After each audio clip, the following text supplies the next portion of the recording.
Hey John, how you doing? I'm good, Scott. How are you? I'm good. I'm good. It's nice to have you here. We've known each other for a while. Am I pronouncing your name? It's John. It's Spelke, right? John Spelke. Yes, Jon Okay, Spelke. because if you tell me no, actually it's Spelk. You've been saying it wrong the whole time. No, that's actually what a lot of people say. They think the E is silent, um, but it's also a nickname. Spelk is what a lot of people call me. Well, 'cause you lose a consonant there. So Am I pronouncing Nell right, or is it a different you pronunciation? are. I've been called Nell, Neil, Nelly. You can call me whatever you want, John. I'm good. I'm good. Awesome. So, John, you mentioned something recently, um, actually in the email you sent, and I want you to tell me the importance of it because you said you just picked up a new client and you're acting as their COO and CRO. Yeah, CRO. Yeah, with Way Capital. Tell us what that means. So, Way Capital is a capital advisory and structured finance group, mortgage broker, but we're more than that. We arrange the entire capital stack, debt, equity, preferred equity, common equity, LP, mezz. The structured finance, moniker means we structure the whole stack. We can do debt, we can do equity, but we also can come in and help developers and investors structure the whole stack. Way was formed 4 years ago by Uh Malcolm huh. Davies. And fast forward, when you form a new company, you spend all your time focused on making money Uh huh. and you kind of leave structure behind and you just kind of run, run, run. And, fast forward 4 years, he's done a tremendous amount of business. I think he's done $30 billion in 4 years. Wow. It's big time. I mean, we Mm-hmm. do a lot of big deals. Our average deal size is about 35 million in terms of Mm-hmm. capitalization.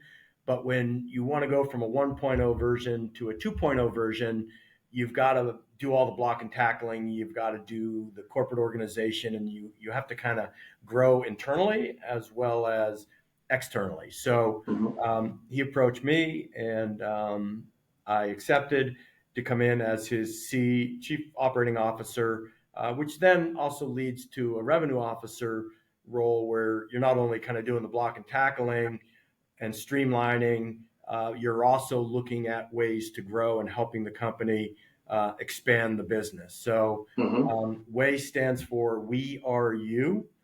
And the reason why he came up with that was he was a developer, fairly well known in San Diego. Uh, I am a developer, but that's not why Way was used. But it's basically because Malcolm is saying to his clients that, hey, we were on your side. We come at it from a principal's perspective. When you're a principal, you want good communication, you want execution, and Mm-hmm. so, because we were on the principal side, we know how principals and sponsors want to be treated. Thus, we are you is how we come across, and we're good at what we do. That's awesome. So because when I first met you, you were with was it Encore? So, Encore Real Estate Advisors is my company that I still have. Okay. LFB Ventures was a similar group like Way, except much smaller.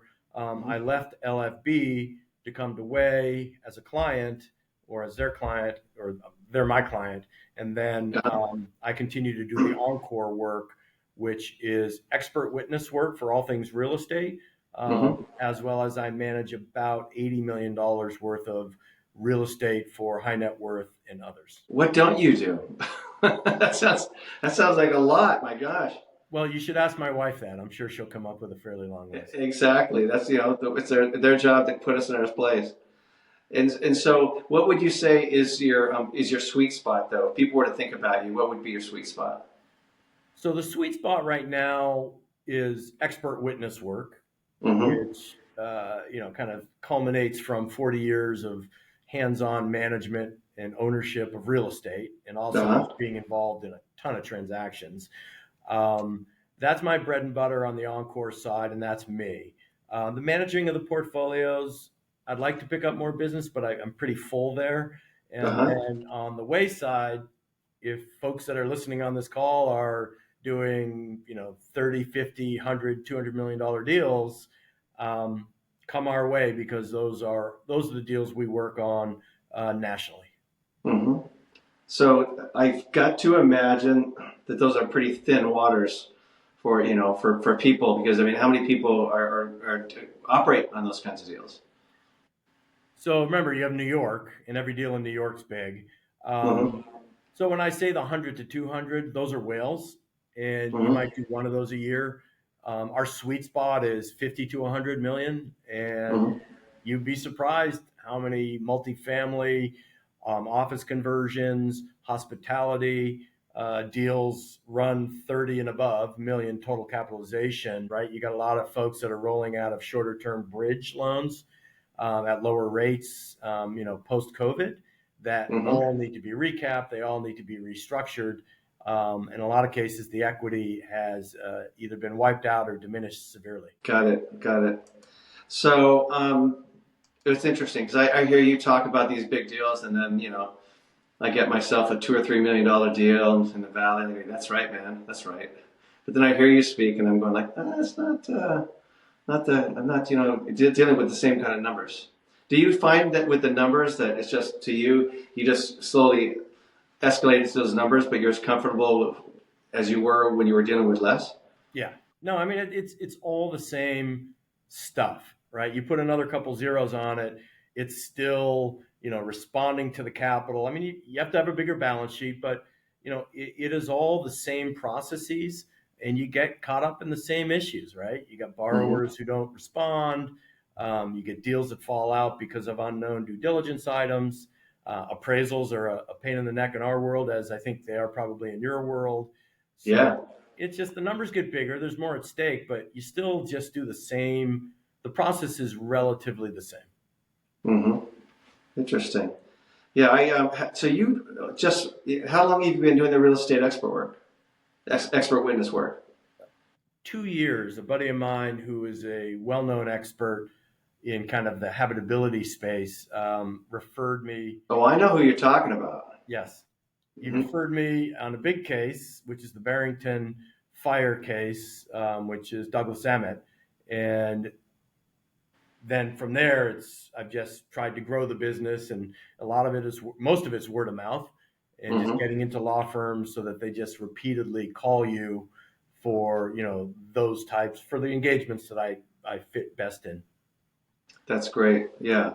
So yeah, we're talking about the same person, and he called me and said, "What do you think about this? You've been in the business for 20 years." And I said, "Hell no. I don't want to do that. I'm going to have some litigator trying to shut me down and make me look like an idiot. And when I actually know my stuff, I'm going, no, I'm not going to do that." And he goes, "Slow down, slow down." And he talked me through it. And at the end of it, I went, "You know what? This basically, with my years of experience, the amount of deals I've done, because this is significant, and I continue to do, that could be very valuable in the San Fernando Valley." And so I got referred to my first one, and I was nervous at first, but then I eventually got myself grounded. And I went, just trust in what you're doing. It's not going to be perfect. Study it so you know what you're talking about. And at the end of it, yeah, the first one went really well. It was fun. Well, the key with it is kind of like being in college, right? Because you got to write a report, you got to read, you got to write, and then you've got to verbalize. And if you believe in your position, then Hmm. sitting in a depot or on the stand shouldn't be an issue, because you believe in it. You've been in the business a long time. You're confident. It's like walking into an exam after you've studied a lot. Uh-huh. You walk in, you're confident. It's like, there's not a question here I don't know. And same thing, you just kind of sit in front of it, and you know more than the person talking to you does.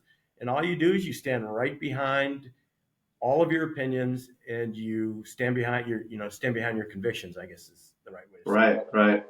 Yeah, I figured the more prepared you are, the less you'll be shaken. And I don't take you as an introvert, Scott. So I'm pretty sure you're okay with being on a stand and answering questions when you're very confident you know more than the other side does. Yeah, it was interesting. The one time I was in court, and the judge says to me, because it was dealing with an HOA and stuff, and the judge says, "Did you do the TDS?" I said, "Yes, sir." "Did you do the SPQ?" "Yes, sir." "Did you do this?" "Yes, sir." "Did you disclose everything you knew to the best of your knowledge?" "Yes, sir." did you explain the documents to them? I said, no, I referred them to an attorney because they're legal documents and I shouldn't, I know just not to be dangerous. And he goes, why the hell are you here? And I went, yes. See? Yeah, and then Why, you got paid a lot of money for that. it was nice. It was nice. That's why I decided, I should look into this. I think I could do it okay. So I anyway, I'm think glad you're doing you it. It's do awesome. excellent. What's that? I think you do great. Yeah. Well, I appreciate that. Enough about me. It's about you. All right. So tell me. So if I do have a question for you because you do so many things. When we put together a title for you on YouTube, would it be best for us to put you as Jon Spelke, real estate expert witness, or would you like to have a different title for your? Because the whole thing is going to be there's going to be a bunch of reels that we cut out of it, but there's also going to be the one big YouTube video. Yeah, I'd probably put, expert witness and advisor, um, because I'm just not sure how much of your audience is going to be doing deals that Way Capital does. That's great. That's what I was thinking, but I thought I should ask you. Yeah. It makes better sense to ask the guy whose name it is. So talk to me. With all your years of experience, I'm sure you've dealt with some stuff now as an expert witness too. My gosh, some of the cases and some of the stuff you've dealt with. Give us a couple of your real estate health stories. I've got so many years under my belt. The health stories usually revolve around recessions. Mm-hmm. Because when you're in a good market, there's always oh shoot, the sponsor didn't basically tell us the right net worth or liquidity, deal cratered, or the sponsor's numbers were off, and so the appraisal came in low. I mean, Mm-hmm. those happen all the time. I did a 4-year stint working for Steve Mnuchin, and ran a workout group. Started and ran a workout special assets group for One West Bank. And One West Bank had bought all of IndyMac's commercial loans. And if you remember IndyMac, it was, Back in the day. institution, and La Jolla Bank. So over those 4 years, we saw a lot of hell. We essentially, had about $2 billion of non-performing loans, and we had to work out every one of them. And every Mm-hmm. one of them had their own resolution. Most of them involved foreclosing, Mm-hmm. selling the asset, and then chasing the guarantees. The guarantee side of the job was hard because you would have to go after people financially. Um, That would be so rough. the hell in that respect was, these people were adults. They signed the recourse. They took the loan out. They knew, in theory, they knew what they're getting into. And now, we had to then, follow the documents and try to, basically recover as much as we could, especially since we were under a loss share with the federal government. So taxpayers, in other words. Mm-hmm. And so for 4 years, and there's a number of health stories there, but we put an oil company in Tulsa into bankruptcy, chased fraudulent transfers, took money from essentially these were investments that the person who owned it, was holding for future generations, Mm-hmm. and they owed us $30 million. And we had to go and chase the guarantee, and they used bankruptcy as a way to stay the process. But ultimately, we sold the asset, or sold the company and any of the oil Mm-hmm. leases we could find, and recovered about $11 to $12 million. But that's emotional hell. I mean, having to deal with going after people personally and forcing them to make these large financial about faces, and Right. taking money away from people that had, they're innocent people, I'd say, because, the grandchildren and future generations had no idea Oh. who's getting into Mm-hmm. trouble. But you sign a $27 million land loan in Indio, California in 2008, and Mm-hmm. full company balance sheet on the recourse. What do you expect to happen? I mean, the writing was on the wall. So Right. that's one. Another one was Aviara down in Carlsbad. We developed that whole development, which is a Four Seasons golf course and master plan community. The '94 recession hit, and we couldn't give away land. And the health story there was, the Japanese group walked away from $30 million of equity. If you recall back then, although you look pretty young, that was when, Japanese groups are coming in and flooding the market with capital. Mm-hmm. And we had them as a partner, and they defaulted and they walked from their $30 million. But that project sat idle for 4 years during the Mm-hmm. downturn. And, the hell there was just, you look at it now and you go, wow, it's probably some of the nicest real estate in the West Coast. Yet, go back to that period of time, you couldn't give it away. You could not give land away down in Carlsbad, California. You couldn't find financing for the hotel. Ultimately, the Citicorp Saudi guy financed us on the Mm-hmm. hotel side, and we got out of that. Recently, closed about a $30 million loan with a group. I won't go too deep in it. And, Okay. they were one of these groups that didn't want to pay commissions, always found a way. And as being in the business, right?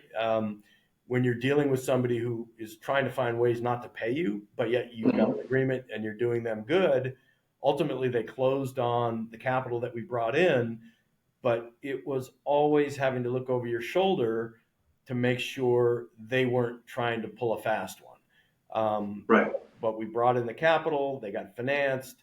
But until the check hit the bank account, you were always just kind of waiting for something to happen. And they appeared, they disappeared, they appeared, they disappeared. And so, that's more of a, careful who you work with and for. Ultimately you get Definitely. paid, but life's too Mm-hmm. short. You want to work people that are honest and upstanding and appreciate the work that you do. I always work hard for the people, for my clients. So, I expect if you agree to a comp agreement, you stand behind it. So they ended up Right. standing behind it, but it was nip and tuck. So those are three. I can go on forever. We'll grab a beer and I can tell you all. No, no. This is, I mean, to hear about 4 years and the 4 billion in non-performing loans. That stresses me out just thinking about it. There was a deal in San Diego where a nice little architect decided he wanted to be a developer, put another building in San Diego up as additional collateral. Um, Market turned, foreclosed, chased the guarantee, took the building. But while we were taking the building, they repeatedly said that was the building that we had saved for our kids' college education. Oh, I'm that's working, rough. I'm working for the government because we were under a loss share. Although it was One West, it was still a loss share. We had to recover as much as we possibly could, and there was no latitude. And it was just Hmm. go get it and sell it and resell it. Obviously, sell the REO for the highest amount. So those are Hmm. emotional hells that you come home and you're like, really, did I do something good? I did for some people, but then also, Right. but they signed the recourse, they put the building up, they as Right. architects thought they could be developers. The market changed. None of us could have anticipated that. Although look at The Big Short, and I think a couple of people did. Huh? Yeah, so those are just, it's tough. So I do have, I got to tell you, the way that you speak, you get right to the point. You summarize things really, really well. The reels for you are going to be so easy because there's no fluff in there. It's just like boom, boom, boom, boom, boom. You just nail it down. Well, it's funny because when I manage people, it's I always want to just get straight to the point. Um, and I'm just very linear. I start at 50,000 feet and just work down to a solution. So that's kind Hmm. of why I think I'm a good operational guy. That's awesome. So let's talk about. Is there any charity or any cause that you want to shine light on today? Yeah, so Ohana Beach Club, which is based in the South Bay, it essentially allows underprivileged kids from other neighborhoods to come to the beach for a beach day. And they set up, I think it's a surf. They have surf instructors. They have a volleyball area, and there's one other event that they do in the beach. And these kids who generally don't go to the beach Right. are given a beach day with lunch, and just, they get to go out and they learn how to surf and play volleyball and just spend the day at the beach where, maybe you and I take for granted. They don't. And so it's a cause that's a buddy of mine champions, and it's great. And my kids volunteer for them. Oh, that's nice. Just seeing these kids, the campers, their Mm-hmm. faces and how much fun they have and how tired they are when they leave. Mm-hmm. It's wonderful. So, when you think about causes, I like to work with causes where you actually can see the difference as opposed Nice. to just writing a check. No, I totally agree. I totally agree. That's one of the reasons I like with the, we have our scout events, you know, every year, and because I see kids that started off as like the den that I used to lead. It was like the Bad News Bears. I mean, fights going on, all sorts of stuff. I mean, it was chaos. And I was just thinking, but these are the kids that need it more than anybody. And I see these kids now, and one of them just, oh, it's so sweet. One of them just reached out and said, "Hey, I'm thinking of getting into real estate because I've known him for over 15 years, close to that, in that range." And here's this kid that was just going through, things were just tough for him, and challenging, and getting into fights and everything. And now he's pursuing this career in real estate, and I can maybe mentor him, give him a little hand up, and I'm going, oh, look at that. That's nice. I like it when you can see that kind of thing, just like you do. No, that's awesome. That's great that you do that. And yeah, I mean, just, you feel good and you're like, okay, that's one person. And there's a lot of folks that need that. And you're like, all right, well, at least you made a difference with one, which is better than Right. not making a difference. But the thing is, it's like you said though. You said it was Ohana, Ohana. Yeah. Okay. But see, the good thing about that too is not only do you have these kids to see a part of life that they normally wouldn't be able to. It can be an inspiration and something to aspire to. It's like, gosh, I've gotten so used to what I'm dealing with, and I'm not seeing what's going on in the rest of the world. But then you have, other kids there, like your kids, that get to be part of it as well. So there's a ripple effect that happens. It's not just one kid that's being helped. Because that kid's being helped, you have so many other people that are being affected. So it's pretty awesome. Let me correct it. The cause Ohana was the earlier iteration. It's called Culture Club South Bay. So Okay, great. Culture Club, as in was it Boy George? I think. Uh huh. Culture Club South Bay is the organization, and Uh huh. they're always looking for funding. I love it. I love it. Let's do this because I know that we're going to talk about you as an expert witness, which is great.